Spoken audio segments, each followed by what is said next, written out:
Ces trois business sont totalement illicites et pourtant la majorité l'ignore. Bonjour, je suis Cheikh Amar et ici, je te conditionne à lancer des business et ce de façon halal. Alors c'est parti sans plus attendre pour trois business que tu penses halal alors que c'est complètement haram. Numéro 1, le business des mèches. Et oui, tu as bien entendu le business des mèches. Le business des mèches est un marché très lucratif qui compte entre 10 et 15 millions de dollars de revenus seulement en 2018. On est en 2022 aujourd'hui et je sais que les chiffres vont en augmentant. Les principaux pays importateurs dans ce genre de business sont principalement les États-Unis, la Chine ou encore le Royaume-Uni. Mais là, je précise bien sûr, nous parlons des chiffres de 2018. Bien sûr, en 2022, je sais que ça s'est vulgarisé. Nous avons des importateurs un peu partout, en Europe, en Afrique, en Asie, partout. Aujourd'hui, c'est devenu complètement banal de marcher dans la rue et de voir des filles avec des perruques, avec des mèches, avec des tissages. Mais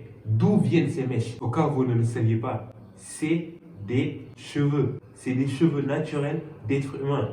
Alors d'où viennent-ils? Ces mèches proviennent tout simplement d'Inde. Ah oui, pour la plupart, ça provient de l'Inde. En fait, en Inde, depuis plusieurs siècles, il y a des millions de fidèles hindous qui se rasent les cheveux en guise de sacrifice à leur divinité. Ok? Et donc, de base, ces cheveux sont brûlés. Mais aujourd'hui, se rendant compte que c'est un marché lucratif depuis plusieurs années, ils ont tout simplement décidé de commercialiser ces cheveux. Et ça marche du tonnerre. This is business! Mais pourquoi est-ce que c'est illicite alors? Tout simplement parce que Dieu et son prophète, paix et salut sur lui, l'ont interdit. Le prophète, paix et salut sur lui, a maudit toutes les personnes qui portent des mèches et toutes les personnes qui posent des mèches pour d'autres personnes. Donc cela on va de soi pour les mèches, les tissages, les perruques. C'est complètement interdit. Je sais que c'est un business lucratif, que ça peut vous tenter, mais ne vous lancez pas dedans. Si vous êtes dedans, sortez-en.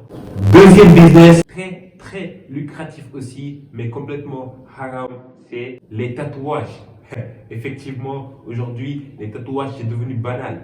Presque tout le monde a un tatouage. Là encore, de la même manière que pour les mèches, les tatouages ont été interdits par Dieu et par son prophète, paix et salut sur lui. Et le tatoueur et les tatoués, ils sont maudits. Donc, il n'y a rien à gratter pour nous dans ce projet. Il n'y a rien à gratter pour nous dans ce projet, ok? Troisième business, très lucratif et très à la mode, mais qui est d'autant plus interdit, c'est le dropshipping.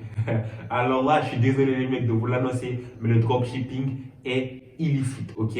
Alors c'est quoi le dropshipping pour ceux qui ne savent pas c'est quoi? Il s'agit tout simplement d'aller prendre un produit sur un marché par exemple où c'est moins cher, de venir créer un site, mettre ce produit là-dessus et faire la publicité. Des gens vont venir, ils achètent à un prix que toi-même tu auras fixé. Bien sûr, un prix plus conséquent qu'au prix auquel toi tu as acheté le produit et tu te fais une marge assez conséquente et tu peux devenir riche avec ça. Pourquoi est-ce que c'est interdit? C'est tout simplement le fait que le produit ne soit pas à toi et que tu le vendes.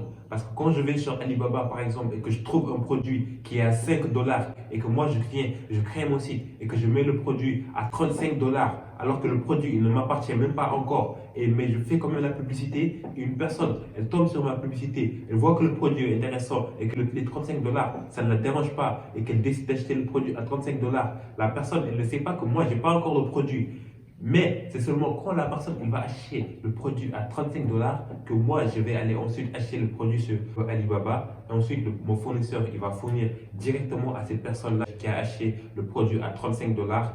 Et ainsi, moi je me fais 30 dollars de bénéfice. C'est ce processus-là qui est interdit en fait. Voilà, c'était tout pour trois business complètement illicites, complètement haram, que tout le monde pense halal. Donc je t'invite maintenant à t'abonner, à lâcher ton pouce bleu et à revenir pour la prochaine vidéo parce que ici on forme des entrepreneurs qui vont créer des business et ce de façon complètement licite.